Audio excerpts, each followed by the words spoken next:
Hey, what's up, everybody? Welcome to another episode of the Victorious Ones podcast, a place where gaming meets comics, meets sports, meets movies, even music, as well as inspiration.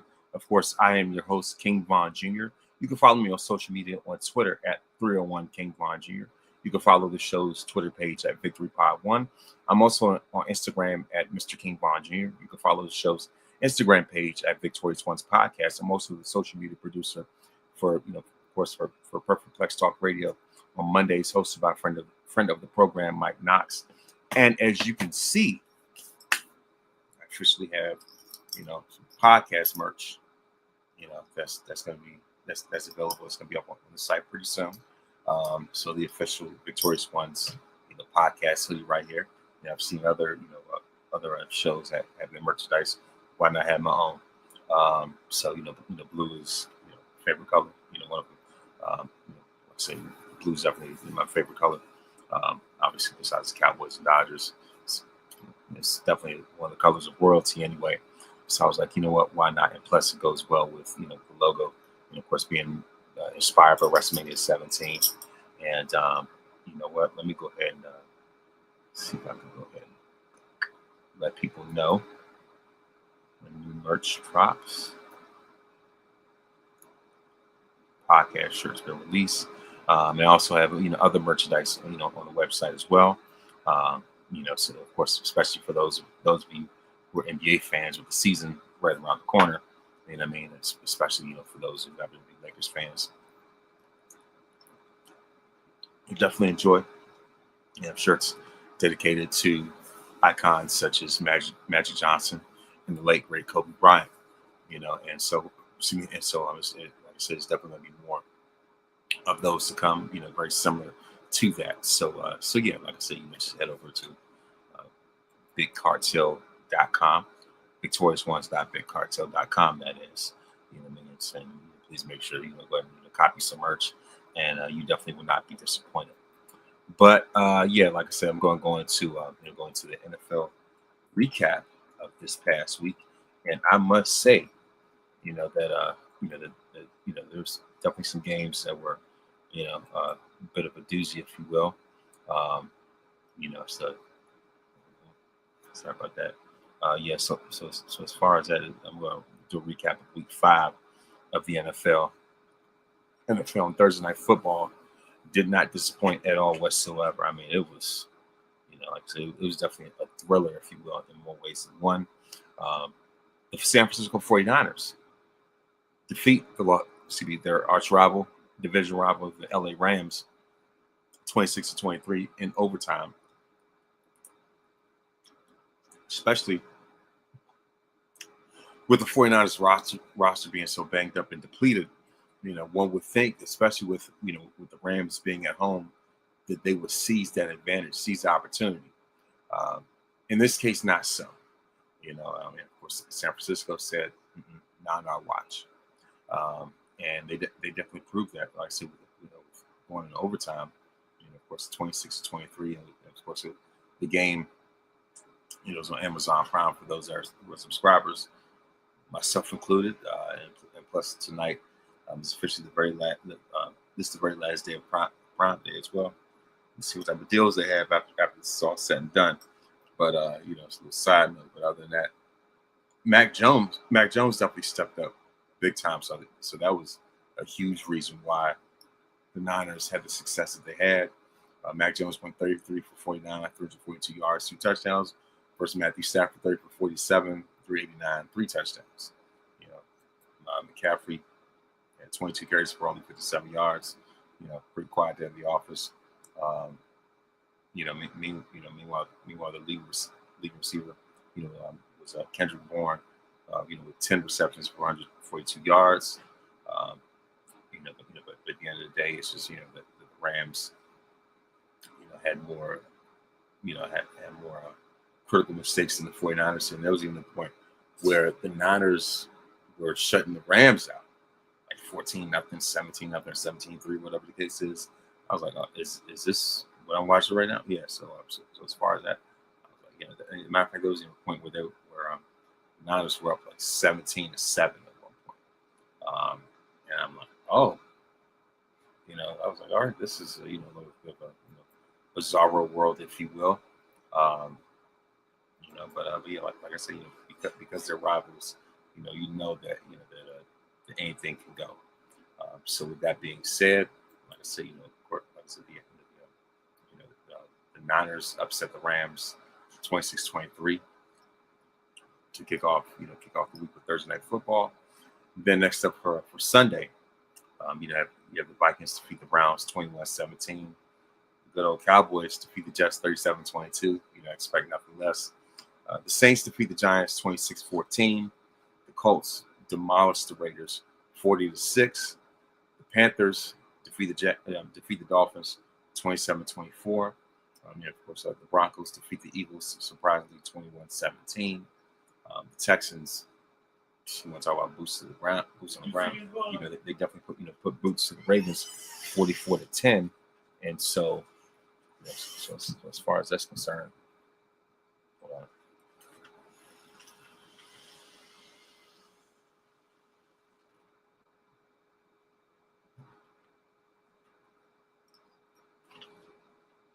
Sorry, my bad. So as I continue, of course, as far as that, like I said, of course, the Texans, speaking of boots in the ground, they definitely put the boots to the Ravens, stop them in the ground 44-10. Did not expect that. I know Lamar's out, but man, look at it. What a difference one player makes, especially your star quarterback. So of course, the Titans defeat the Cardinals 22-21. The Bucks defeat the Seahawks 38-35. The Lions defeat the Bengals 37-24. Commanders defeat the Chargers 27-10. The Patriots defeat the Bills 23-20, surprisingly. And the Jaguars defeat the Chiefs, surprisingly, on Monday Night Football 31-28. So that is, that's the total recap of, as far as a week five of the NFL. Something else I need to touch on, but you know what? Of course, Bad Bunny, has already been announced.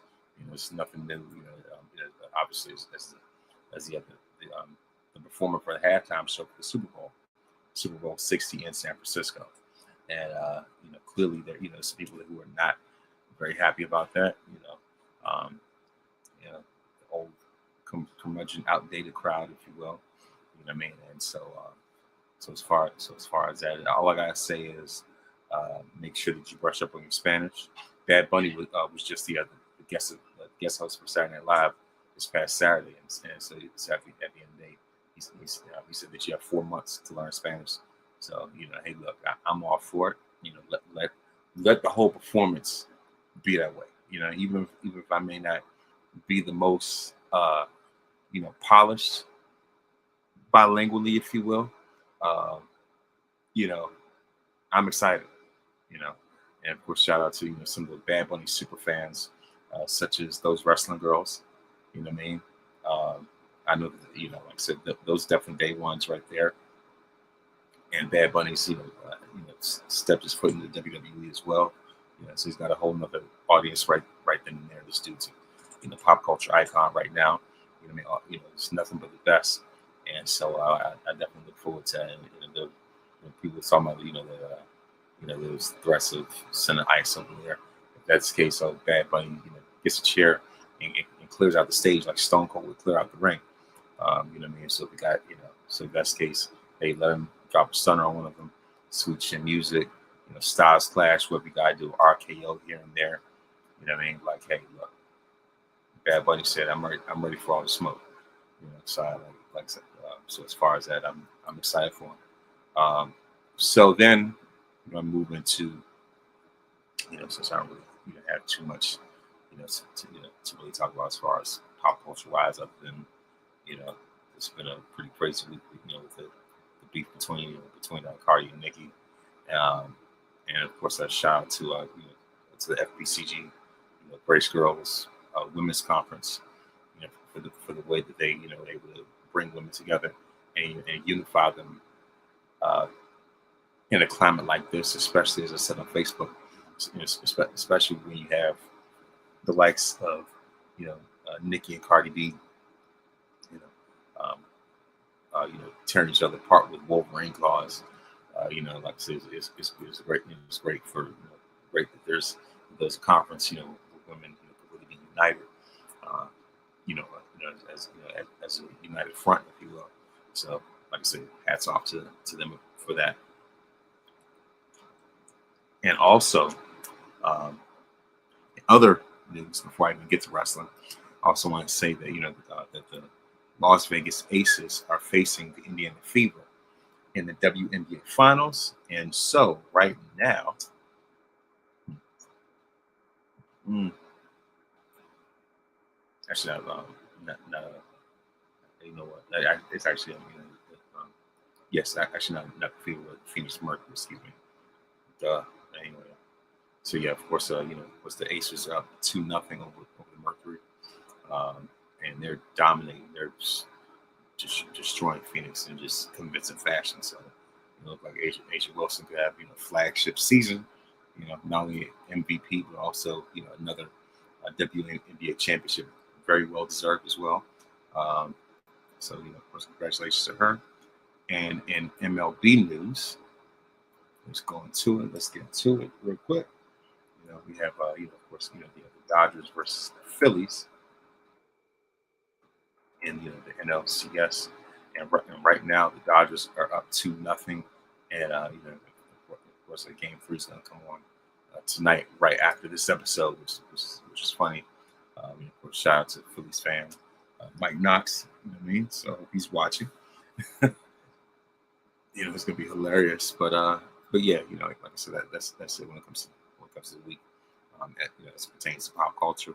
So now it is time to get into, keep the main thing. In this case, good old professional wrestling. And so, so there are a few things I definitely want to cover. First and foremost, I want to say that the winner of last week's Fantasy Warfare for the first time was The Rock. You know what I mean? So that's who's got got the majority of the votes for those who participated. Thank you very much. But yeah, like as far as that, and I'm going to talk about give a recap of SmackDown, Raw, Crown Jewel. Also want to add one more subject as well. Especially since we're talking about Bloodline reuniting, and it's just like is Jey Uso really ready to be the tribal chief? You know what I mean? Could he be the tribal chief and fill those shoes for Roman? You know what I mean? I'm going to give my perspective on that pretty soon, as well as going to dive into of course John Cena's farewell, and his final opponent has been announced also. And so let's see. All right, like I said, SmackDown results. Of course, by way of October 3rd, Randy Orton and Cody Rhodes teamed up as we get closer to Crown Jewel. Of course, like I said, Randy and Cody teamed up for a big tag match against Team Braun, if you will. So we saw that Sami Zayn was back with another U.S. Championship Open Challenge. Damian Priest was in action. We saw Tiffany Stratton, Sarah Sykes on Stephanie Bach here. I'm going to give my thoughts about that when it's time to do my Crown Jewel predictions. So as far as that's concerned, and yes, that's really what it is. And so on. So the show opens. The flyby of Cincinnati, Michael Cole, welcoming everybody to the show. And so, of course, really cut to the chase. The American Nightmare, Cody Rhodes, made his entrance. And, of course, as in typical Cody fashion, he asked Cincinnati what they want to talk about. And then Paul Heyman arrives, accompanied by, by Team Bronze, as usual. Then Randy Orton appears from out of nowhere to slide into the ring. And of course, be Cody's backup. And, of course, Paul Heyman introduced himself as he and his companions didn't come here to talk to Mr. Rhodes. They came out here to talk to Mr. Randall Keith Orton. Paul Heyman says he's a hard man to get a hold of. He doesn't return his texts, calls, or emails. So he told the Bronze that if they cornered the champion, the Viper would appear. And of course, typical Heyman fashion, he said that's not a prediction, that's a sport. He says another one for you. After we lose tonight, Randy's going to look at Cody as, where were you, champ?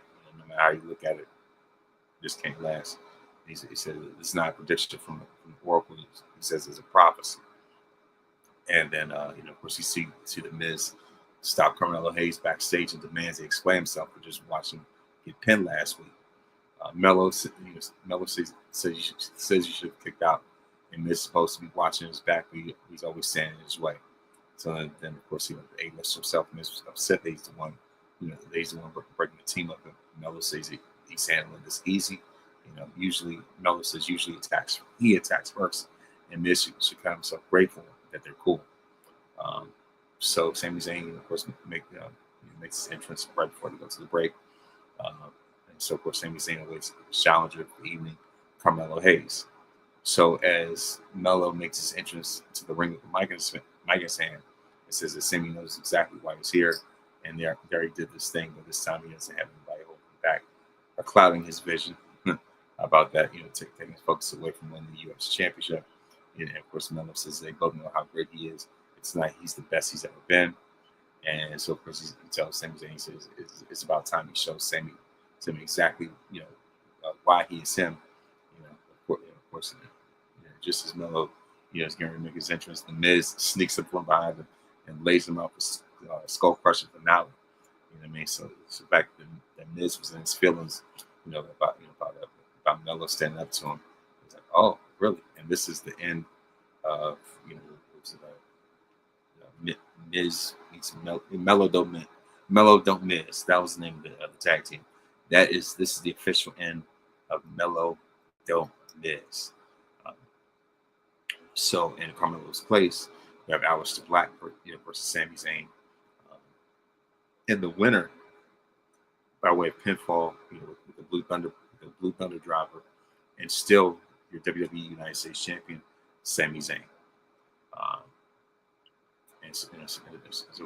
Of course, by way of distraction, from Damian Priest, and of course, after Sami leaves, Damian Priest clears announced that and drags, Alice drags Alistair to the floor, and he's going to raise his edge through the table, and of course, we also saw that there was earlier footage of Chelsea Green and Alba Fire interrupting the conversation, between Zarya, Sonwuka, and Nick Aldis, and Chelsea Green offers the secret Hervis contracts, but Sonwuka says that they're not interested, and they have a little back and forth about it. And of course, we get a match made by the time of course, Chelsea and Alba, firestorm off. Then of course, we have Alba Fire and Chelsea Green versus Sonwuka and Zarya, and the winners of this match, Zaruka.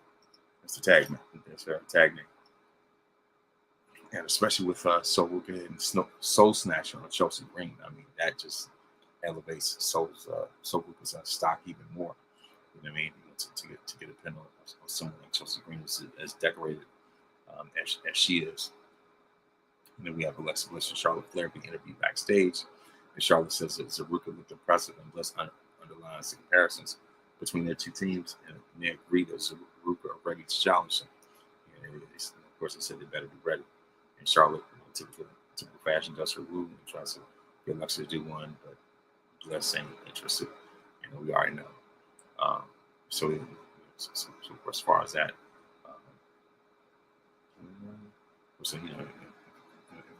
so backstage, of course, we have a recap of Monday's main event match between the Usos and the Braun connection, and the eventual return of Roman Reigns, who's already finished filming his part in Street Fighter. And of course, we see that Cody and Randy Orton have a short and sweet, real still good chat and a fist bump backstage. And we see Nick Aldis in the ring preside over a contract signing for the Women's Crown Jewel Championship, and introduces first Tiffany Stratton and then Stephanie Bakir. And of course, we see that the contracts are officially signed, and we see Julia attacking Tiffany on the way out of the ring. And of course, Kevin James tells Nick to not notarize that contract yet because they have a business proposition for Stephanie. So it's just like, so it's like only a matter, you could just only imagine what Julia may do for Stephanie. But but yeah, other than that, it's out, pretty much it's just like, all right, whatever. I'm going to get my predictions, pretty soon about that. You know what I mean? And so, of course, after we get back to the commercial, there's a promo from Jacob Fatu, about not standing for disrespect and waking people up when they sleep on them. So there's going to see Jacob Fatu, inevitably, eventually at some point. And I know that everybody's been talking. The streets have been asking, where's Jacob? Where he at? You know what I mean? So at least we know that there's signs that he still has life. Um, yeah. But after that, we have Javon Evans and Ray Phoenix team up versus Los Garza, Angel Garza, and Humberto Carrillo. The winners of this match by way of pinfall. Javon Evans and Ray Phoenix. Of course, after Ray Phoenix hit Carrillo with the Mexican Muscle Buster. And speaking of that, Santos Escobar, of course, he has requested his release, and he is no longer with WWE. He's now in the alumni section. And so, a few choice words in regards to this whole TKO era and merger and stuff like that. Of course, we also saw a promo with Street Profits and B-Fab backstage. And B-Fab assured everybody that Montez Ford and Angelo Dawkins are on the same page. Dawkins says that they've had their troubles, but they know this isn't worth giving up. And Montez says the Wyatts going to play all the mind games they want. They're going to stay up, and they want the smoke. Then we have Braun and Braun Connection, the main event, taking on Legacy, Cody Rhodes and Randy Orton, Legacy reunion, minus, the weak link, Ted Jr. That's, another time for another WWE. It's just, I guess, pretty much living out the gimmick, if you will, as far as greed, but that's another story here there. But yeah, like I said, as far as that, Legacy reunion. Actually, you know what? Actually, the Braun and Braun Connection went away pinfall with a tsunami for Bronson Reed to Randy. I was like, man, as far as that, eventually I want to see, the story finished between Cody Rhodes and Randy Orton. There's no way that they're going to continue to have Orton, hold up the title and tease heel turn or challenge, and you not follow up with it. That's one of Triple H's biggest criticisms, is that he's not known for, finishing stories. At least give some type of closure, or at least, whatever you want to call it. So it's just like, what, we got to see that at some point. Cody versus Randy, I'm looking at probably WrestleMania 42. But yeah, like I said, as far as that, and then next up we have Monday Night Raw.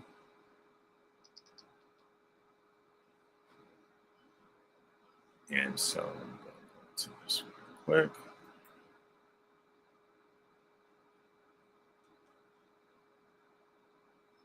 And so we see that Monday Night Raw took place in Dallas, Texas. And so, of course, WWE is now full steam ahead to Australia as the Crown Jewel Go Home edition of Monday Night Raw is officially concluded. And we see that Seth Rollins is firmly focused on his match of the Saturday against Cody Rhodes for the 2025 Men's Crown Jewel Championship. And Seth, is busy pondering what another loss to Cody would do to his career. Of course, along with potential challenges to his World Heavyweight Championship are definitely starting to line up. But the show kicks off. We have CM Punk return to Raw for the first time since WrestlePalooza. And he made one thing perfectly clear: he is still coming after Seth Rollins once his business with Cody Rhodes is done. The only issue for Punk, as far as he's concerned, only issue as far as it's concerned with Punk, only issue for Punk is that he's not the only one who believes he's earned himself a shot at the World Heavyweight Championship. And of course, this proclamation, this announcement definitely drew Definitely drew the ire and the anger of both LA Knight and Jey Uso, and served as catalyst, for the show's main event. Um, Eventually, we see CM Punk and LA Knight battle Usos in a tag team match, and so as far as I'm concerned, like I say, there's more on that later. But of course, we also saw that Roman Reigns spoke with Bronson Reed and Paul Heyman to open up the show, and the conversation would lead to an Australian street fight, getting booked for crown jewel. And of course, before that, a brawl, already broke out, between both of them. And so, what I mean, and the thing is, of course, you know, um, you know, uh, Bronson Reed, thought he was doing something, thought he knew, Roman's family better than he did, and so, and of course, um, Roman, reminds Paul Heyman of their history, if you will. And so, and of course, like I said, definitely got to a war of words. And of course, it turned to a brawl as well between Roman and Bronson. Then we saw, of course, Asuka backstage with Adam Pearce, and she asked him to book Kyrie Sane against Io Scott later on the night. Um, so, Kyrie Sane was hesitant to accept the assignment. And of course, the Empress of Tomorrow smacked Kyrie across the face and told her that she better win. Like, oh man, toxic relationship right there. And shout out to to whoever was in the audience that that they had a sign of Oscar screaming at Kyrie, and it just says Kyrie, and drawn like anime characters. I mean, that was hilarious. And of course that's the dynamic of their relationship right now. Then we see, surprisingly, now my bingo card, Maxine Dupree defeat Women's Intercontinental Champion Becky Lynch by way of count out. Count out. That's the only way she was able to win. It's believable as well because Maxine Dupree is greener than the Incredible Hulk when it comes to her in-ring ability and things like that. When it comes to how she carries herself in the ring. Greener than St. Patrick's Day. Yeah, everybody wanted to give all this smoke to Jade Cargill, but I digress. That's neither here nor there. You see that Maxine's been making some improvements at least. This is without question the best match of her entire career. So I was like, oh man, and so it was definitely a major, credential on credential on Maxine's resume to say that she got a victory over the Women's Intercontinental Champion. Not only the Women's Intercontinental Champion, but a woman who is considered, what I said, by way of Sports Illustrated and Bleacher Report as the greatest of all time. So to beat someone of that caliber, I mean, that speaks volumes, and also still make Becky look strong, even because she did not, that she did not catch a pin. But yeah, of course, after Becky slammed Maxine Sam to the commentary table, of course, Becky took a moment to allow the audience to bask in her greatness. But little did she know that Maxine slid back in the ring while she was bragging. Of course, eventually Jessica Carr ramped up to a 10-count cadence and awarded the victory to Maxine Dupree, much to the surprise of Becky herself. This is definitely a star-making moment for somebody. And so Roman runs to Usos backstage. Both of them offered to have his back against Bronson Reed at Crown Jewel. OTC said he didn't need any help, especially from Jay, who should be focused on getting back into wearing the championship. And you could tell, that Roman, is definitely investing more into passing the torch and letting Jay become the new tribal chief.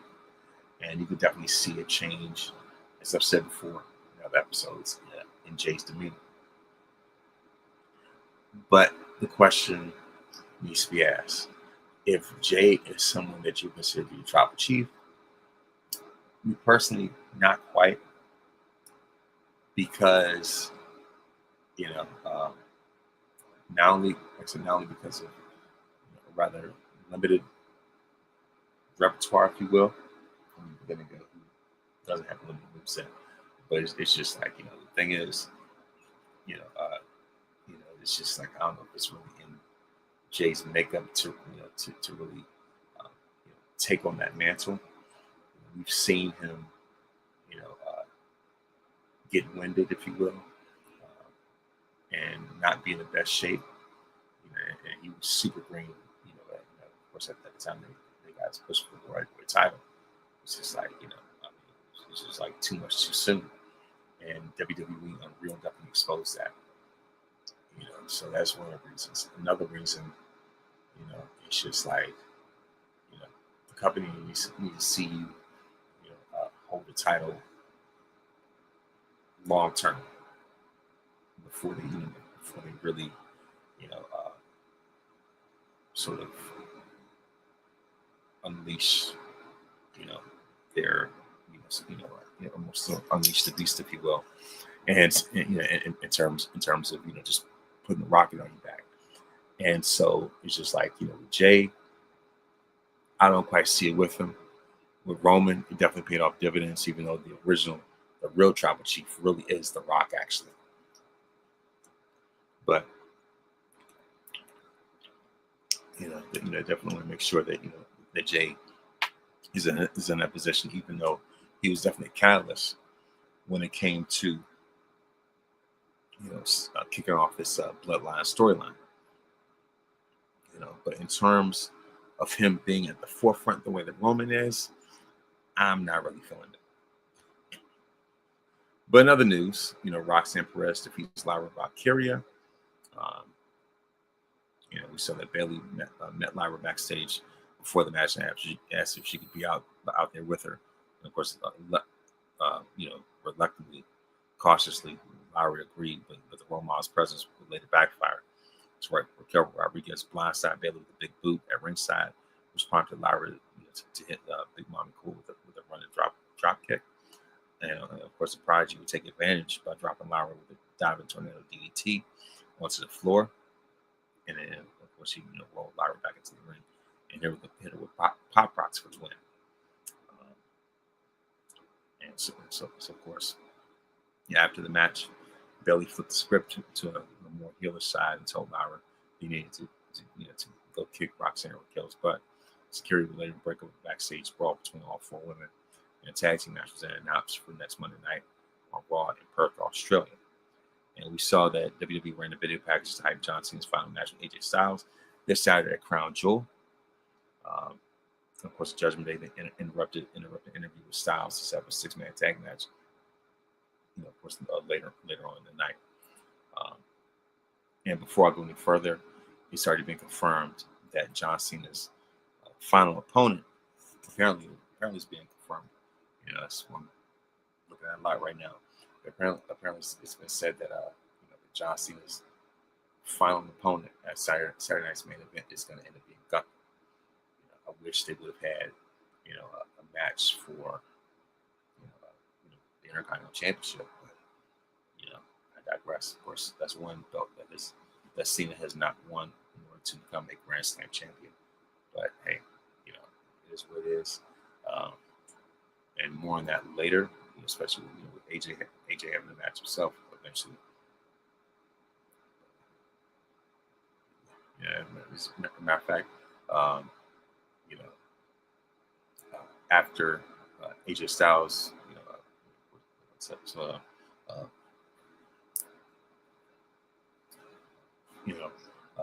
after his match on Monday, of course, AJ made the announcement saying that him and John Cena would leave it all in that ring. So he is, definitely looking forward to this match. It's just going to be, the finale of the rivalry. And AJ's, best, I would say his best rivals since he made his WWE arrival has been John Cena. I like how they did that, did that throwback to 2016 the whole beat up John Cena thing, and I mean how of course AJ defeated John Cena at SummerSlam, of course in a major victory, and of course Cena won his then record-tying 16th championship, WWE championship at the Royal Rumble 2017 by of course by defeating none other than AJ Styles himself. So it's definitely going to be a great showdown. I definitely look forward to. So CM Punk, of course, addressed the WWE Universe for the first time in 2 weeks. He was taking time off for 2 reasons. First and foremost, he's been out celebrating with AJ Lee after the victory over Becky Lynch, Seth Rollins, and WrestlePalooza. And then other than that, Punk made a promise to Cody Rhodes that he would stay out of this business. So that's a big reason why.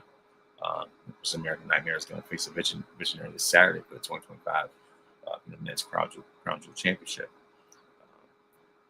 And so, yes, so as far as that's concerned, like you can definitely see greatness getting highly contested between LA Knight and Jey Uso, of course, CM Punk and Jimmy Uso. There's like I said, there's a lot. There's definitely a lot of contention. Egos really took over, and tempers started to flare in this conversation as Jimmy Uso hit the ring to try and calm things down. Didn't quite work as Jey super kicked LA Knight. Punk, of course, CM Punk going to punch Jey, and then Jimmy all of a sudden super kicked Punk. So it's just like, all right now. So you definitely see where this is about to go. Of course, we have the Usos versus CM Punk and LA Knight was later announced for the main event. Then we have Kairi Sane surprisingly defeat Io Sky. And of course, that was by way of Asuka's interference to leverage a bridge pin and attempt on Io Sky as Asuka then grabbed Kairi's arms behind the referee's back to help her get the 3 count. And like I said, the winner of that match is Kairi Sane. And of course, we Ripley already Australia the media for Crown Jewel Asuka to take advantage by orchestrating of course, an attack after the match on Io. Then she forced Kairi to Sky with spinning back fist, followed by an insane elbow. Backstage felt very stoic. As Seth Rollins listened to his wife, of course, he just completely throw a fit over a loss to Maxine Dupree earlier. She was complaining about the referee, and she said she needed to take some time away to re-elevate everything, if you will. So once Becky stormed out, that's when things really, really, really got serious. As Seth Rollins called over his Oracle Paul Heyman for a very candid conversation. So then Seth asked Paul what would happen if he lost to Cody Rhodes this Saturday at Crown Jewel. Paul, cut it to him straight. He said that Seth would lose the locker room. He'd lose the confidence of Braun Breaker and Braun Reed and everything that they built together since WrestleMania 41 we destroyed. Heyman himself also admitted, that he himself would have to seriously consider why he chose Seth Rollins at WrestleMania 41 instead of staying with Roman Reigns. Because Paul could have easily gave that chair to Roman and let him keep it instead of hitting Roman with a low blow and turn on him like Judas and give him the chair to Seth Rollins. What it sounds like is that Paul Heyman might be going through, buyer's remorse at this point. So,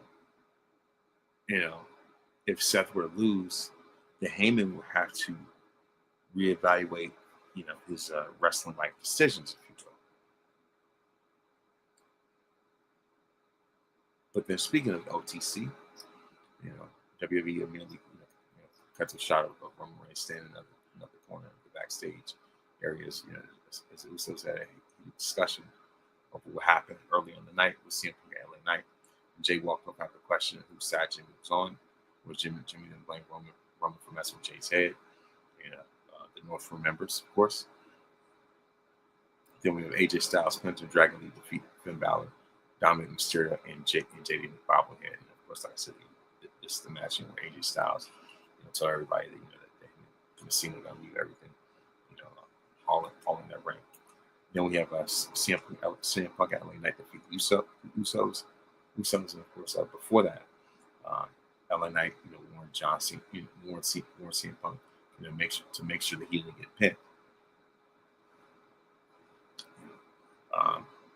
Only thing is that the megastar, or alleged megastar, if you will, as he likes to call himself, LA Knight,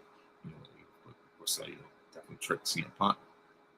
Punk couldn't believe it, because LA Knight was the one to get the 1-2-3 victory instead of Punk. Of course, right after Jey Uso got hit with the GTS. So that's about it from Raw. And as I said, John Cena's final WWE opponent may have been revealed. And so, of course, RKO Wrestling revealed that John Cena's final match in WWE is scheduled to be against the Ring General Gunther. And you know what? I'm not complaining at all about it whatsoever. As a matter of fact, I look forward to a match like that.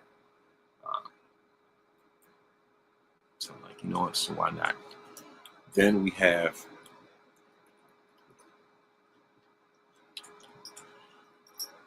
the NXT vs TNA Showdown, where we have a Survivor Series of elimination style matches. So of course we have the men's Survivor Series elimination style match with Ricky Saints and Javon Evans, and Trick Williams and Miles Bourne versus Mike Santana, Moose, Frankie Kazarian, and Leon Slater. Then for the Survivor Series elimination match for the women, we have JC Jane, Sol Ruka, Jada Parker, and Lola Vice versus Kalani Jordan, Cassie Lee, Jessie McKay, and Mira Sade. So it's really Kalani Jordan teaming up with the Iconics and Jakara Jackson. It's just their new names TNA.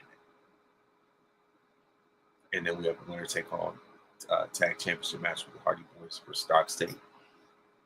We also have the North American Championship with Eva Page versus Mustafa Ali. And it was great to see the Hardy Boys kick off the show. And we see the Team 3, the Dudley Boys, are scouting their Bound for Glory opponents, which are the Hardy Boys. And we also see TNA President Carlos Silva in the crowd.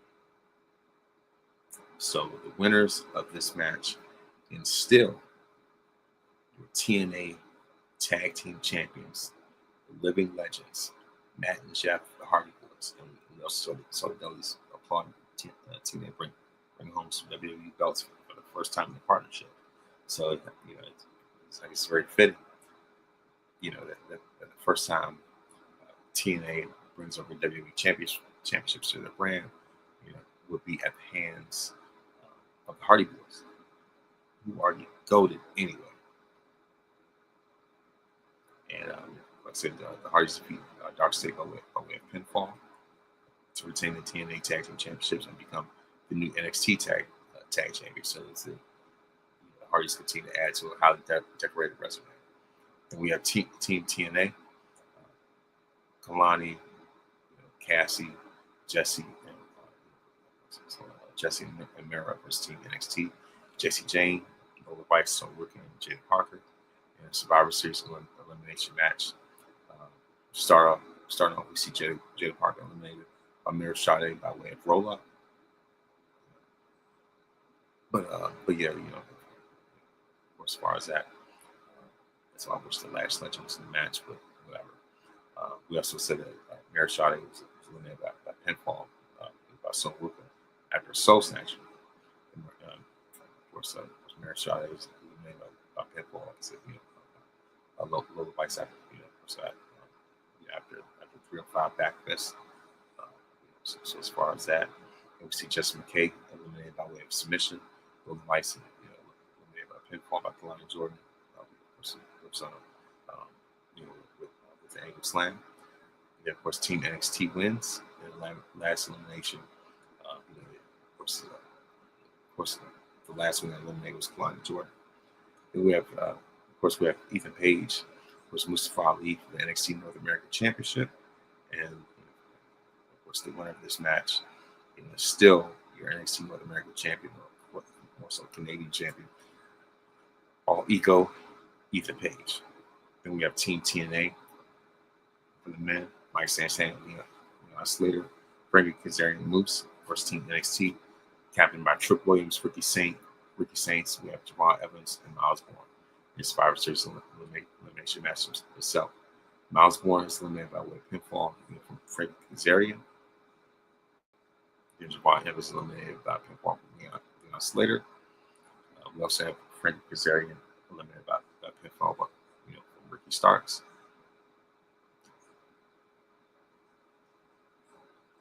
And of course, the thing is, Team TNA ends up the winners of this match. So now, when it comes to Crown Jewel, it's time for my predictions.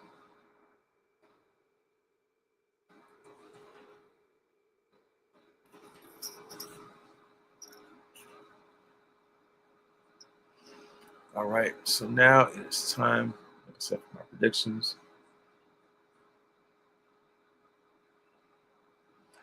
We have the Men's Crown Jewel Championship match with Cody Rhodes versus Seth Rollins. I have the American Nightmare winning because I want to see Vision, spiral out of control. As Kendrick said, some superpower has been neutralized. I can only watch in silence. So that's definitely what I want to see. For the Women's Crown Jewel Championship, we have Stephanie Von versus Tiffany Stratton. So I got Tiffany Time winning. And so as far as this, I got to say this. This further goes to further show how much Bianca is absolutely needed. Because this segment, between these two champs felt very vanilla.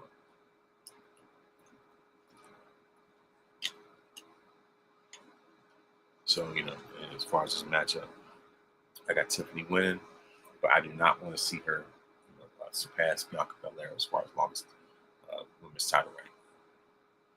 And we have, of course, we have AJ Styles versus John Cena.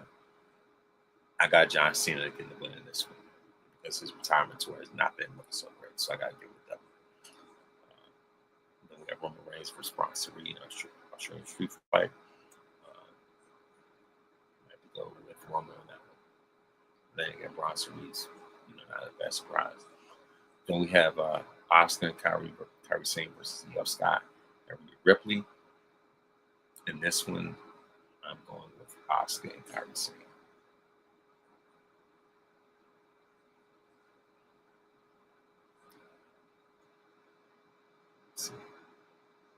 And also about, of course, with other set of predictions, we have Sami Zayn versus Summer Skull. I got Sami Zayn winning that one. And so, for those who are not feeling the impact of Bianca's absence, you are in denial. That's all I have to say. But other than that, like I said, if anything, I'm sorry. If anything, like I said, if anything early on, those are that was my recap of the show. As far as the Crown Jewel predictions, Crown Jewels, if you will. So without further ado, Cena only has a few dates left, and it's been an incredible journey. That's all I have to say. Now it's time for birthdays. Of course, on October 7th, music legend Toni Braxton turns 58. On October 8th, of course, gospel legend CeCe Winans turns 41. On that same day, Karen Parsons, better known as her from the Fresh Prince, turns 59. Saturday Night Live legend Chevy Chase turns 82. Of course, two-time Grand Slam champion and Former WWE champion and future Hall of Famer, The Miz turns 45. Of course, Dr. Jasmine Scullard, amazing preacher, turns 58. That's her birthday's October 8th, October 9th. The late great Eddie Guerrero himself will turn 58. Of course, October 10th, Brett Favre turns 56. October 11th, Pastor John K. Jenkins Sr. turns 67. Legendary 49ers quarterback Hall of Famer Steve Young turns 64. Former wrestler turned commentator Taz turns 58. Of course, Rhea Ripley was a women's superstar. Rhea Ripley turns 29. Cardi B turns 33. Ricochet turns 37.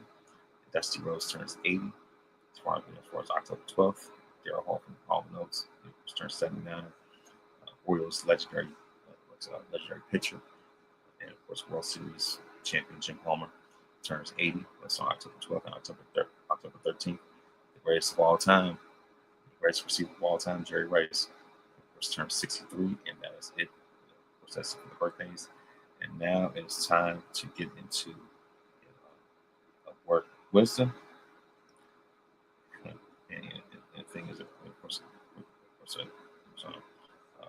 that word of wisdom is that if God brought you through before, it's the same God will bring you through again or bring you out this time. The thing is, even though the government may be shut down, your mouth is still open, and you use that to praise God. And so, and the thing is, even though things may change around you as far as your career and other aspect of life, of course, the one thing that you can never change is yourself. So that is my word of wisdom. And always remember that you're victorious because greater is He that's in you than he that's in the world. When you put God in first place, you don't have to worry about being in last place. And of course, you can also watch by way of YouTube, youtube.com/@Von West Virginia. Please make sure to like and subscribe for more great content. Thank you very much for those listening. Thank you very much for those watching. And may this day be the absolute very best day of your